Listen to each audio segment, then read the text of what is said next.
Bad like the Barbie. I'm a doll, but I still wanna party. Pink felt like I'm ready to bend. I'm a 10, so I pull in a 10. Like Daddy. Hello les filles de Canas, j'espère que vous allez bien. On se retrouve pour un nouvel épisode de podcast qui va porter sur les 10 leçons que j'ai appris en 2025. On est aujourd'hui techniquement le 11 janvier 2026 et même si je m'étais fait des petits bullet points de ce que j'ai appris en 2025 et ce que je compte du coup appliquer au cours de cette année, j'ai l'impression que pour tout le monde 2026 c'est l'année particulière parce qu'à la fois on sait qu'on repart pas de zéro, on a déjà bien mûri en 2025, là où j'avais l'impression qu'en 2024 tout le monde avait passé une année pourrie. J'ai l'impression que tout le monde s'est un peu accompli en 2025, donc c'est peut-être que je vais vers les 30 ans et que c'est les périodes un peu charnières où tout le monde a un peu une plus grande idée de ce qu'il veut faire de sa vie globalement et où le perso, le pro et tout va un petit peu mieux. Mais du coup, je me suis dit que ça pouvait être le bon moment de vous parler un petit peu, moi, de mon état d'esprit et de ce que j'ai retenu, on va dire, de 2025. Les fêtes sont passées, on est en début d'année, je trouve que c'est un peu le moment aussi de se faire un petit point ensemble. Donc mon but, c'est de vous partager un peu, moi, les conseils principaux que j'ai retenus de 2025 et que je compte du coup appliquer en 2026. La première chose, vraiment, et je suis encore en train de travailler dessus, c'est le truc en ce moment où vraiment j'ai que ça en tête, c'est moi, moi, moi. Alors c'est pas moi, moi, je suis méchant, calmons-nous, mais c'est de vraiment me prioriser. C'est un truc que je n'ai jamais fait de ma vie, tout simplement parce que j'ai été en couple pendant 3 ans, puis pendant 9 ans, donc forcément tu penses à deux. Et là, depuis ma séparation, il y a quasiment 2 ans bientôt, hem, j'avais du mal en fait au début à penser à moi et j'avais toujours besoin d'être avec des gens, d'être entourée, de pouvoir faire plaisir à l'un ou à l'autre, alors que maintenant je prends vraiment du temps pour me demander moi ce que je veux. Qu'est-ce qui me ferait plaisir? C'est quoi mes projets perso? C'est quoi mes projets pro? Mais à moi. Et en fait, ça fait vraiment bizarre quand tu pas l'habitude de penser à ta gueule, si on peut dire ça comme ça, de prendre le moment, de prendre le temps de se dire: «Qu'est-ce que tu veux Marie?» Là, tu arrives bientôt à tes 30 ans, donc je pense qu'aussi il y a mes conseils qui sont un peu en rapport, enfin, les leçons de vie que j'ai tirées, forcément, c'est des leçons de vie qui se rapprochent plus d'une meuf qui va avoir 30 ans que d'une meuf de 20 ans. Mais ce côté de me prioriser, de devenir moi ma meilleure pote. Et ce que je fais en ce moment, je ne sais pas si vous le faites, c'est un peu chelou, c'est que je me parle et des fois je me parle comme si j'étais une autre personne. Genre, je sais pas, je suis à la salle et je vais dire: «Putain Marie, vas-y, tu trop forte, continue comme ça, ma go et tout». Alors que je me parle à moi-même, mais en fait, j'ai l'impression que je parle à quelqu'un d'autre. Ou, je sais pas, j'ai réussi là, par exemple, il est quasiment 22 heures et je fais que me dire: «Meuf, il faut que tu fasses ton podcast parce que ça fait genre 2 semaines que tu l'as pas fait et si tu le mets pas dans ta to do d'aujourd'hui, demain, je te connais, tu ne le feras pas». Et donc là, je me suis dit: «Allez meuf, vas-y, tu trop forte, je suis fière de toi, nin nin nin». Bref, je m'auto-parle comme si j'étais quelqu'un d'autre. Alors je sais pas si je suis en train de devenir folle et à ce moment-là, évitons de m'interner tout de suite, s'il vous plaît. Mais dans l'idée, je me parle comme si j'étais ma meilleure pote. Et faut pas oublier qu'on est toujours le personnage secondaire de la vie des gens. Et même si tu croises des gens dans la rue, même si tu as l'impression que tout le monde te regarde dans la rue, on a ce syndrome beaucoup du personnage principal, personne ne pensera à toi à part toi-même. Bien sûr, tes amis vont penser à toi, ta famille, mais au final, tu passes tout ton temps avec toi-même et la seule personne qui a conscience des choix dont elle a réellement envie, c'est toi. Moi, j'ai beaucoup de potes encore maintenant et c'est ce que j'ai fait pendant très longtemps, de demander l'avis des gens sur toute ma vie. Est-ce que je devrais dater ce mec? Est-ce que je devrais aller là? Est-ce que c'est bien de faire des vacances ici? Etc. Alors que la seule personne qui sait fondamentalement si je vais avoir envie et si je vais kiffer ça, c'est moi-même. Bien sûr, on peut vous donner des guidelines, j'ai des amis qui me connaissent quand même, donc ils vont pouvoir me dire, meuf, t'aimes la plage, oui, va pas te perdre à Roubaix par exemple. Autant il y a une plage incroyable à Roubaix et je suis désolée pour tous les Roubaixistes, Roubaix, Roubaixtons, je ne sais point comment vous vous appelez, mais tous les gens qui habitent à Roubaix. Mais globalement, voilà, on peut avoir des conseils d'autres personnes, mais sinon, c'est bien de se dire je prends confiance en moi et en prenant confiance en moi, je sais ce que je veux, ce que je ne veux pas. Deuxièmement, c'était, ça va un petit peu avec, c'est le fait de se respecter. Pendant longtemps, j'ai accepté des choses et des comportements de personnes qui, au final, ne me respectaient pas, mais parce que moi-même, je ne me respectais pas. Je n'avais pas assez d'estime de moi pour me dire, là, tu mérites pas ça, ou là, c'est pas bien ce qu'on est en train de te faire, ou là, c'est pas bien la façon dont on parle. Je fais une petite pause, j'ai refait mes ongles, j'ai fait du rose, parce que je danse dans une DA un petit peu chippie, j'ai peint, je sais pas si vous connaissez les Warhammer, ces petites figurines, c'est des combattants ultra dark, ultra badass, de sorciers, de machin, de trucs. Et moi, je les ai peints en rose. Bref, je suis dans ma DH chippie, donc là, j'aime bien le petit c'est rose, bref, je suis contente. Tout ça pour dire, faites-vous respecter. Si vous-même, vous vous respectez pas, comment vous voulez qu'on le fasse? Si vous acceptez qu'on vous parle d'une certaine façon, qu'on vous traite d'une certaine façon, ça me l'a fait longtemps, moi, avec les gars que je datais, où par exemple, le gars, je sais pas, il te parle mal, il est pas à l'heure, il te prévient pas qu'il sera en retard, etc. Où j'étais en mode: «Oh, c'est pas grave, t'inquiète», etc. Et en fait, je me suis rendu compte petit à petit que les comportements, que ce soit des gars que je datais ou des amis ou dans le monde du travail, etc., la façon dont on me parlait, c'était pas bien. et où j'avais pas forcément le courage de dire: «Bah non». Je me rappelle, il y avait des personnes, par exemple, qui me parlaient mal par mail quand je travaillais et bah, j'aurais peut-être jamais répondu avant, mais là, sur la fin, franchement, bah, je reprenais leurs points et en fait, de les confronter au fait qu'ils t'aient mal parlé alors que toi, tu as rien demandé, bah, franchement, ils se sentaient cons et ils s'excusaient. Donc aussi, je me suis rendu compte que c'est pas parce que tu vas faire entendre ta voix et que tu vas dire: «Là, je suis pas d'accord» et que tu vas essayer de te faire respecter, que forcément en face, on va t'engueuler et bien au contraire, des fois, les gens, ils vont se dire: «Putain, j'ai pas fait exprès» et cetera. Parce que, bah, j'ai eu de la chance, c'était pas forcément des gens méchants. Mais du coup, se faire respecter, se choisir, ça sera toujours positif. Si tu prends bien en considération tous les paramètres, que tu essayes à minima de te mettre à la place de l'autre, si tu te choisis et que c'est une décision pour toi, ce sera toujours une bonne décision. Ensuite, donc par rapport à mes 30 ans, 3, c'est tu es dans ton propre timing. Et là, je vais vous lire juste une ou 2 phrases que j'avais notées. Mieux vaut se trouver tard que ne pas se trouver du tout. Et on se dit toujours: «Oh plus tard je vais être comme ci ou je vais être comme ça», mais maintenant tu es comment? Hem, j'ai toujours l'impression qu'on court après le temps, que c'est quelque chose où on se dit: «Plus tard je ferai ci, plus tard je ferai ça». Il y avait des trucs d'ailleurs qui étaient sortis sur TikTok que je trouvais sympa. C'était, j'ai dit à mes potes: «Venez on va au ski». Ils m'ont dit: «Ouais on en parlera plus tard» et bah, plus tard ils verront juste mes stories parce que moi j'y serai déjà. Et c'est vraiment ce mindset que moi j'ai adopté en 2025 et que je continuerai d'avoir en 2026. C'est pourquoi me dire: «Je veux faire ça dans 10 ans» si bien évidemment, j'ai les moyens de le faire maintenant. Je suis, comment dire? Bien dans ma tête, bien dans mon corps. Si j'ai envie de faire un truc, c'est maintenant. Je vais pas me dire: «Je le ferai quand j'aurai 60 ans». J'ai des gens qui me disent: «Oh mon rêve, c'est trop, de faire ça». Mais si c'est ton rêve ultime et que ça coûte pas 3 millions d'euros, bien sûr, moi je rêve d'avoir une grande baraque avec une piscine, avec le cliché et cetera. Bah là, je sais que ça va pas être tout de suite parce que malheureusement, j'ai pas encore les moyens de l'acheter.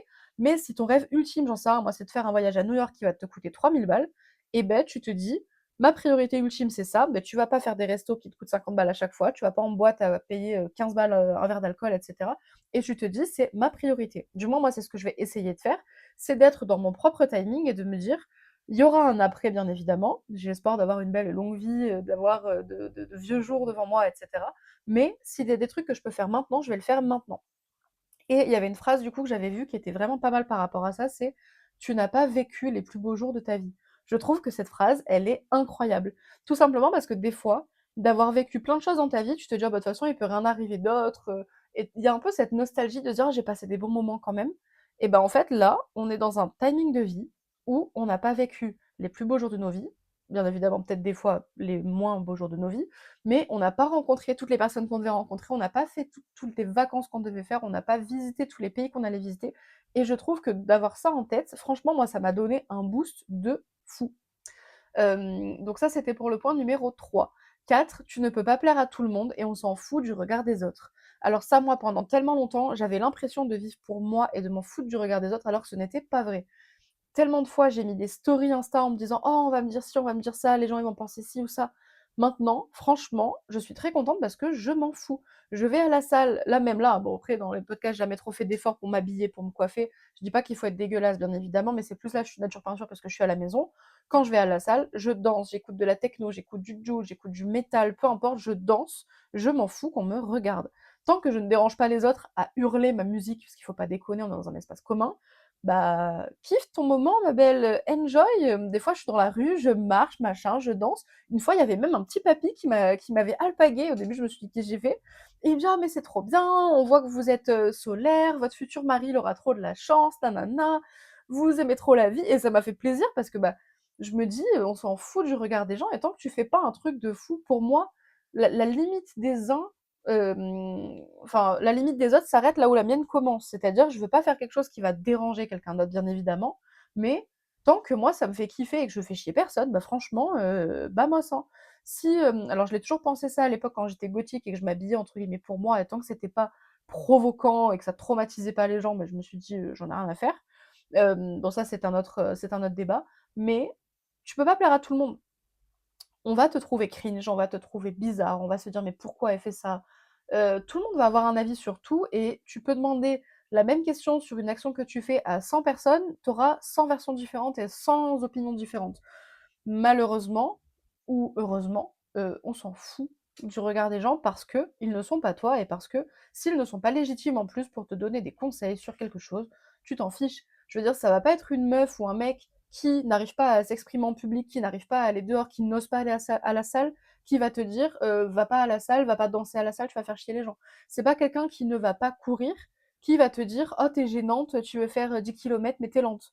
Bah mon pote prend tes chaussures et va déjà faire un kilomètre avant de me casser les bonbons parce que j'en fais 10, pas assez vite pour toi. Enfin bref, le regard des autres, on s'en fout, on s'en fout. Et surtout si vous êtes, moi je travaille beaucoup aussi, ça me fait penser à ça, mais sur ma personnalité, c'est-à-dire que des fois, je peux être un peu too much, je peux avoir beaucoup d'énergie, je peux avoir envie de faire plein de trucs.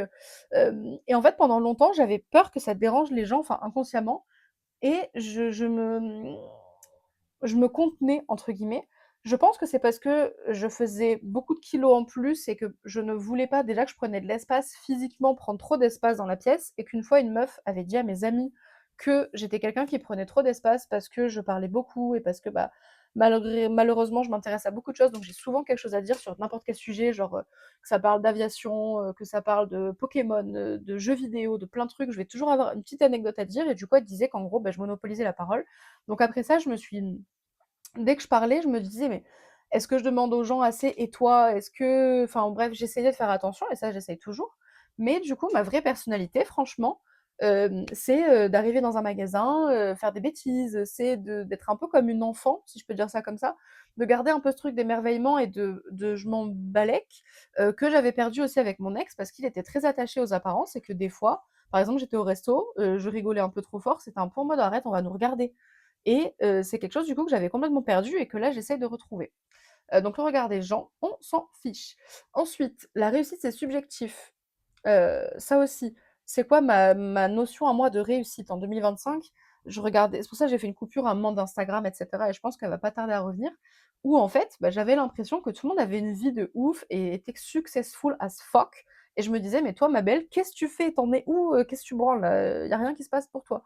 Et je me suis rendu compte qu'en fait le succès c'est vachement, personnel. C'est-à-dire que quelqu'un, qui va se dire successful, c'est parce qu'il va avoir de l'argent, l'autre c'est parce qu'il va avoir des enfants. L'autre, c'est parce qu'il va avoir une famille aimante, j'en sais rien, ou parce qu'il va avoir un appart, ou parce qu'il vient d'acheter quelque chose. Et du coup, je trouve que le succès, c'est vachement personnel. Et au final, là où il y a quelques mois, je trouvais des gens, putain, t'es vachement successful, t'as réussi à faire ça ou ça. Bah en fait, maintenant, je me dis, c'est peut-être pas ma notion à moi de successful, parce que peut-être cette meuf, je sais pas, moi, elle a le corps que moi j'aimerais avoir, mais je me rends compte en regardant ses stories bah, que j'aime pas sa personnalité, que on n'a pas des valeurs communes, je sais pas moi, des valeurs de moi, je suis très travail, famille, patrie, très honneur et fidélité, voilà, des trucs très, très comme ça. Et du coup, bah, je me dis, pour moi, être successful, c'est être aligné avec ses valeurs et après d'avoir les leviers qui permettent de réaliser tes projets, que ce soit personnel ou que ce soit bah, en couple quand tu es en couple ou avec tes amis. Donc, je préfère me dire, je travaille sur le successful, c'est-à-dire être aligné avec moi-même, avoir des bonnes valeurs, me comporter bien avec les autres, me comporter bien avec moi-même. Et après, le reste du succès, entre guillemets, arrivera. Désolée parce que je lis en même temps, mes notes pour ne pas perdre le fil. 6 du coup, ne rien prendre personnellement. Tu n'es pas responsable des problèmes des autres. Pendant très longtemps, j'avais et j'ai toujours quand même énormément d'empathie, c'est-à-dire que tu vas me dire, je sais pas moi, ma mère elle s'est cassée la jambe, je vais être en mode: «Oh non la pauvre» et cetera, ou sur des thématiques, je sais pas moi, tu arrives, devant moi, tu es ultra énervé parce que le travail ça t'a saoulé, bah tout de suite moi j'allais me conditionner dans un truc de: «Oh putain oui, je suis stressée», et en fait ça allait me créer du stress, alors que, bah, au final le problème des autres ne sont pas les miens, malheureusement, même si, beh, je peux être une oreille attentive pour mes proches et cetera, mais il faut pas que je le prenne personnellement non plus. C'est-à-dire qu'à la fois, j'étais très empathique et à la fois, je sais pas, la personne, elle arrivait vers moi, elle était ultra vénère, parce qu'elle avait passé une journée pourrie au taf. Elle me le disait: «J'ai passé une journée pourrie au taf». Mais je me disais: «Bah, qu'est-ce que j'ai fait? Pourquoi elle est énervée contre moi?» et cetera. Alors qu'en fait, bah, faut pas prendre les choses personnellement. Les gens, encore une fois, vous vivez pas avec eux, ils vivent leurs propres problématiques dans leur vie et petit à petit, bah, il faut se détacher de ça et se dire: «Il a passé une journée pourrie, ce n'est pas de ta faute, il ne va pas dire que c'est de ta faute, il ne le pense pas, c'est juste que, bah, là, il a une émotion et il la sort comme il peut. On n'est pas responsable des autres, ni de leurs ressentiments et j'avais trouvé une photo sur ça qui était pas mal. C'était une espèce de bulle, peut-être que vous l'avez déjà vue. C'était une petite bulle où il y avait marqué ce que je peux contrôler et ce que je ne peux pas contrôler et genre dans mon contrôle, il y avait, comment je m'habille, comment je m'exprime, mes actions, donc que des trucs qu'on peut contrôler parce qu'elles sont, je crois qu'on dit ça, inhérentes à nous-mêmes, si je dis pas de bêtises. Mais les choses qui étaient extérieures, genre le regard des gens, ce qu'ils vont penser, leurs émotions, c'est des trucs qu'on ne peut pas contrôler. Alors ça, j'ai essayé de travailler avec ma psy, quand je voyais ma psy sur ça, parce que moi j'ai beaucoup de mal avec si je veux A et qu'on me donne A virgule, ça me rend folle parce que je ne peux pas contrôler exactement les choses. Et elle me disait: «Mais ma belle, tu ne peux pas contrôler en fait, ce que les gens te donnent, comment ils sont avec toi ou même leurs émotions, c'est pas possible». Donc je me suis enlevée un petit peu ce truc de dictatrice que j'ai eu et que j'ai toujours un petit peu malheureusement, d'essayer de vraiment, d'être une contrôle fric et cetera. Pour me dire: «Je prends rien personnellement, si quelqu'un m'envoie un message énervé, c'est juste que soit je lui ai renvoyé un truc que lui-même ressent, genre je sais pas moi, de la jalousie, je sais pas moi, si des gens sur les réseaux sociaux, ils vont me dire, je sais pas, «Tu grosse, pourquoi tu vas à la salle?»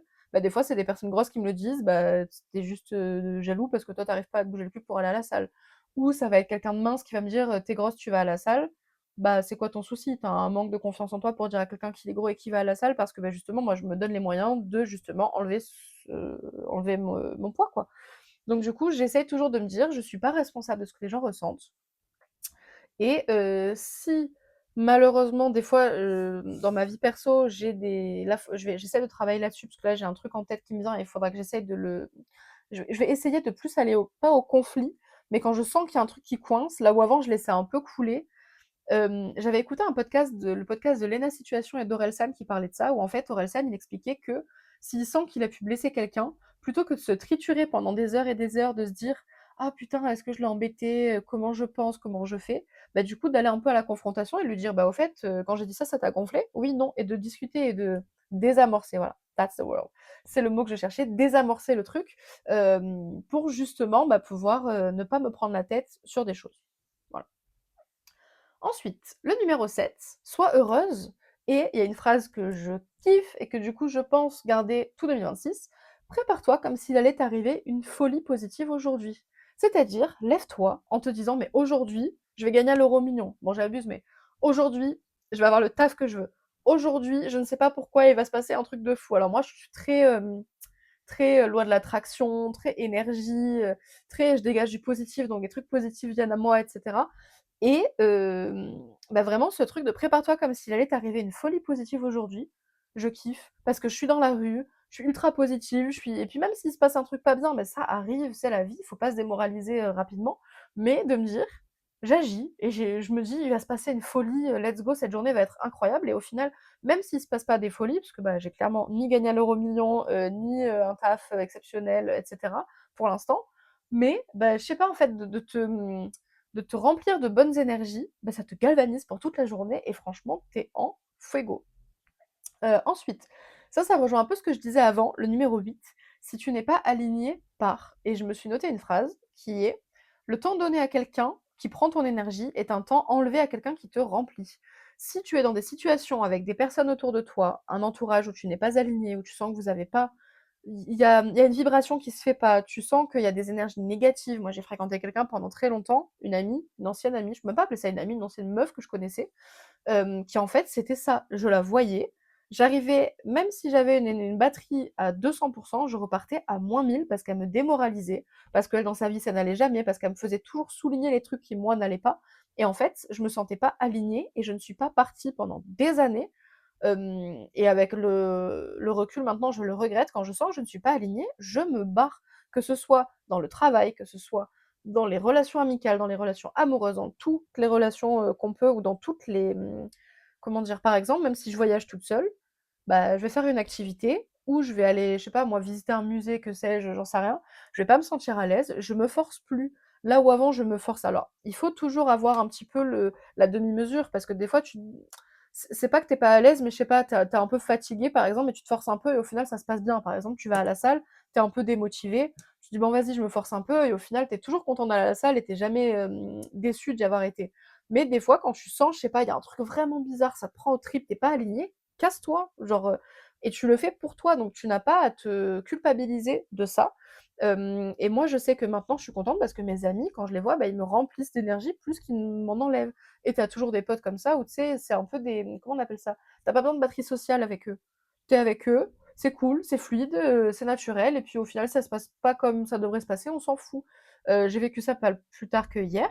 On est sortis avec une copine, on voulait après aller en boîte, on arrive dans la boîte, il y avait pas une énergie, il y avait une énergie bizarre, il y avait pas grand monde, il était genre 23h, mais il y avait des gars dans la boîte et du coup tu rentres et tout le monde se regarde, tout le monde se voit. Il y avait des mecs solos, ils ont lancé le truc moi qui me j'arrive pas, des petits mouvements de doigts comme ça. J'ai dit: «C'est mort, on se casse». On est resté 3 secondes dans la boîte, on est reparti, le videur, il nous a dit: «Ah bah déjà?» Je fais: «Oui, oui». Et en fait, on s'est pas forcé parce qu'on n'était pas à l'aise et c'est OK. Oh, cette phrase par contre, elle me fait mourir de rire, le «et c'est OK», on va le garder. C'était déjà en 2025. 2026, it's okay. C'est OK, ma go. On arrive vers la fin parce que de toute façon, je vois qu'il y a déjà 20 minutes de podcast et je ne sais pas si vous m'écoutez en train de faire vos steps à la salle ou juste dans votre lit ou aux toilettes, j'en sais rien, mais j'ai pas envie de vous faire des épisodes non plus qui soient trop longs. C'est le numéro 9. Trouve un hobby, occupe-toi. Alors ça, c'est juste parce que ma personnalité fait que je me lasse très vite des choses, je m'ennuie extrêmement vite et du coup, si je ne m'occupe pas, c'est très compliqué pour moi. Du coup, je me suis même créée, je vais vous la montrer parce qu'elle est là. Tac. Bon, pour ceux qui ne voient pas, parce que là je me filme en même temps, c'est une boîte. Donc je vous disais, j'étais dans ma DA un peu chippie et je fais des trucs avec des petites paillettes, etc. Donc là j'ai mis 2026, c'est mon année, et j'ai mis des petites photos dessus. J'ai Shrek en mode chippie, j'ai Spider-Man aussi qui est sur. Il y a une barre de pole dance, je trouve ça très drôle. Il y a le gars de Scream avec un téléphone rose. Et en fait, dedans, j'ai plein de petits mots. Donc en plus, j'ai mis un gros truc où il y a écrit Slay. J'ai mis plein de petits mots où en fait, c'est une fois par semaine, je vais piocher un genre d'activité que je peux faire que j'aurais peut-être pas fait si j'avais pas pioché, mais parce que je suis quelqu'un qui s'ennuie extrêmement vite. Et du coup, le fait d'avoir trouvé personnellement des hobbies, des passions, c'est ça qui m'aide à ce que je reste toujours, on va dire, stimulée. Moi, par exemple, je me suis découvert des passions pour bon, le sport, forcément, la muscu, la techno. J'adore faire des festivals techno. Moi, je kiffe. Alors, plutôt de la hardcore, pas des trucs trop chill, électronique. Non, non, moi, c'est de la Frenchcore, hardcore, des trucs où il y a des bruits de chantier, up tempo, j'adore. Je me suis découvert une passion pour ça, donc du coup, je sais que je peux partir en festival, etc. J'aime bien la F1, donc des fois, les dimanches, je me mets les GP de F1. Je me suis découvert, bah, j'ai redécouvert ma passion pour la lecture, par exemple, donc je me cale sur la plage, je lis mon petit bouquin, et du coup, moi, j'ai l'avantage que là, bah, pour l'instant, je bosse depuis la maison, donc c'est quand même plus simple d'avoir mes horaires flexibles, etc. Mais je sais qu'il y a des fois où je travaillais au bureau et du coup, j'avais des horaires imposés. Bah, j'arrivais chez moi le soir à 18h30 et bah, t'as pas forcément quelqu'un à aller voir, tu te fais chier et tu te dis, bon, après, je suis une grande fan de YouTube, donc les vidéos YouTube, je les ai poncées en large en travers, mais tu te dis, qu'est-ce que je peux faire? Et je trouve que le fait d'avoir des hobbies et des fois, découvrir des hobbies et découvrir des choses qu'on ne connaît pas, c'est ultra enrichissant. C'est comme ça que je me suis retrouvée à la fois à me faire baptiser, à piloter un avion, à donc faire des soirées techno. Qu'est-ce que j'avais fait au Vietnam? On avait fait des espèces de trucs en poterie, c'était super intéressant. J'ai fait du roller derby pendant 2 ans en compétition. Je me suis mariée à Las Vegas. Bon, ça, c'est des trucs bien plus grands que des hobbies, c'est plus des expériences du coup, mais j'ai un peu ce truc de. J'adore découvrir des choses et je suis très yes man. Donc dès que tu vas me dire on va faire ça, je te dis allons-y. J'ai fait de la danse en talons, le heels là aussi, j'étais extrêmement naze. Mais j'ai kiffé le faire et le fait, je trouve, d'avoir des hobbies et de se sortir de sa zone de confort et de tester plein de choses, c'est super enrichissant. Donc franchement, je compte continuer cette mentalité en 2026 et c'est vraiment un truc que moi j'ai kiffé en 2025 parce que je me suis vraiment rapprochée de mon hobby de la techno et c'est vraiment un univers à part et je trouve qu'après quand tu te passionnes de quelque chose, là par exemple je me suis passionnée de la muscu et ben je me bouffe des fois des vidéos qui t'expliquent, moi je sais pas moi, le TEF des aliments, des trucs qui de base ne te passionnent pas si enfin des trucs sur lesquels je serais pas tombée si j'étais pas devenue passionnée par ça quoi. Et enfin, le numéro 10, c'est tes proches sont ta maison. Il y a une musique, je ne sais plus de qui, c'est le Home is wherever I'm with you. C'est tellement vrai. Est-ce que c'est parce que je projette d'aller en Australie et que du coup je vais être loin de mes proches et que du coup je fais une projection sur mon futur mental? Je ne sais pas, mais je trouve, et moi la première, qu'on ne donne pas assez d'intérêt et on n'entretient pas des fois assez les relations qu'on a avec nos proches.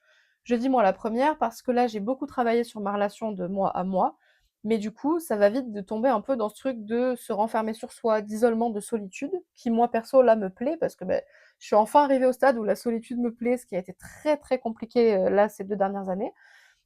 Mais du coup, je prends pas forcément le temps d'entretenir les relations avec mes proches comme je l'aimerais, de les appeler, de faire des FaceTime, etc. Les activités, ça va quand même avec mes copines qui sont sur Nice, mais bah, avec le temps, forcément, tu as des potes qui sont un peu partout en France et je prends peut-être pas forcément le temps de à chaque fois bien demander aux gens où ils en sont dans leur vie, etc. Et c'est un truc que moi, j'aimerais continuer en 2026 parce que on a tous des tafs, on a tous des vies bien remplies. Et si on prend pas le temps de le faire, malheureusement, bah, la vie passe tellement vite que ça va vite après de laisser, on va dire, une amitié un petit peu pourrir sur le côté, si je puis dire ça comme ça. Et après, t'as pas forcément le temps dans tes journées d'avoir 50 000 amis en plus, je trouve, avec le temps. Donc c'est important de bien en prendre soin. Si t'as de la famille, notamment des personnes qui sont plus âgées, etc. aussi, de pouvoir se dire je passe du temps avec elles.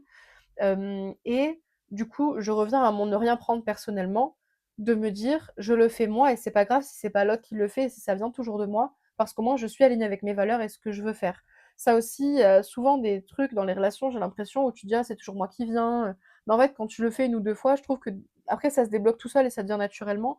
Donc faut pas forcément se dire: «Oh, il est venu 2 fois vers moi, bah, du coup moi je viens que 2 fois et pas une troisième. Enfin, je trouve ça un peu dommage et du coup, je vais essayer de travailler là-dessus en 2026 sur, bah, continuer d'enrichir et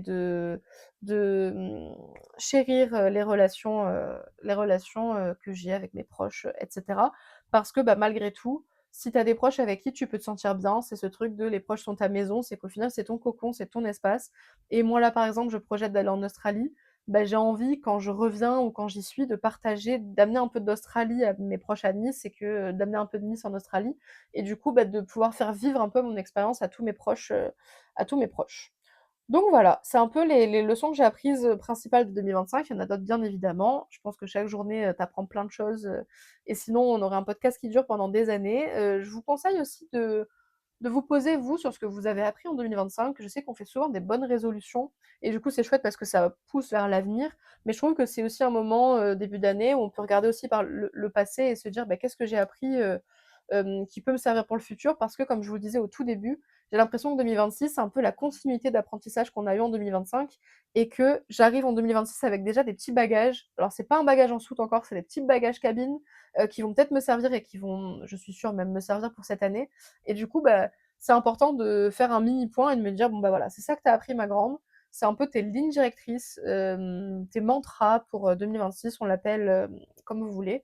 Et du coup, je vous conseille de faire le même exercice parce que franchement, c'est super intéressant. Moi, j'ai kiffé parce que du coup, je me suis rappelé un peu de mon année, je me suis rappelé de ce que j'avais fait, des événements qui se sont passés, et cetera. Et ça te permet aussi de te dire que, bah, l'année a été remplie et passée vite et aussi d'être fière de toi parce qu'il y a plein de choses là que je vous dis maintenant avec une aisance, où je suis très contente, mais qui n'était pour moi pas du tout, logique. Il y a pas si longtemps que ça, le côté de penser à toi, de te faire passer en premier et pas au détriment des autres, mais juste en te respectant toi-même et te choisir toi-même, comme je disais, c'est toujours le meilleur des choix et c'est quelque chose que je n'avais jamais fait de ma vie, donc à bientôt 30 ans ma belle, il était temps. Donc voilà, et dernière petite chose du coup, je vais essayer de commencer juste après la fin de ce podcast, mais j'aimerais me faire un vlog mensuel parce que sinon j'aurais jamais le temps de le faire, je me connais. Un vlog mensuel un petit peu de ma vie parce qu'après il y aura justement, bah, le départ en Australie, il y aura plein de d'aventures qui vont m'arriver et du coup j'ai envie de commencer à prendre le réflexe de documenter un peu ma vie parce que si je ne le fais pas maintenant, je sais que je le ferai pas et en plus je suis vraiment dans la phase de ma life, je parle très vite, on va la refaire. Je suis dans la phase de ma vie où tout va bien. Genre vraiment, je vais à la salle, j'ai nos routines, la bouffe c'est bien, le sport c'est bien, voir mes potes ça reste quand même bien, même si du coup on se voit un peu moins parce qu'ils ont plus des horaires de bureau et là où moi je suis un peu plus freestyle. Tout va bien et du coup, je me dis c'est le moment un peu de vlogger tout ça, parce que je sens que je vais réussir encore à changer de corps, que ça va évoluer et je me dis: «Je serais contente plus tard d'avoir justement, bah, cette espèce de progression». Donc sur cette chaîne, en plus des podcasts, je pense que bientôt il y aura un vlog. J'ai espoir du coup d'ici fin janvier. Dites-moi si c'est quelque chose qui vous plairait dans l'idée. Qu'est-ce que vous en pensez? Et n'hésitez pas du coup à me dire dans les commentaires aussi, vous, c'est quoi les leçons que vous avez apprises en 2025? Je suis très curieuse, peut-être qu'on a les mêmes, peut-être que pas du tout. Voilà, en tout cas, c'est tout pour moi. Je vous fais des gros bisous. J'espère que vous allez passer une bonne fin de journée ou de soirée. Moi, c'est soirée parce qu'il est 22h01. Je raccroche l'antenne. Gros bisous mes petites canasses et prenez soin de vous. I'm bad like the Barbie. I'm a doll, but I still wanna party. Pink felt like I'm ready to bend. I'm a 10, so I pull in a can. Like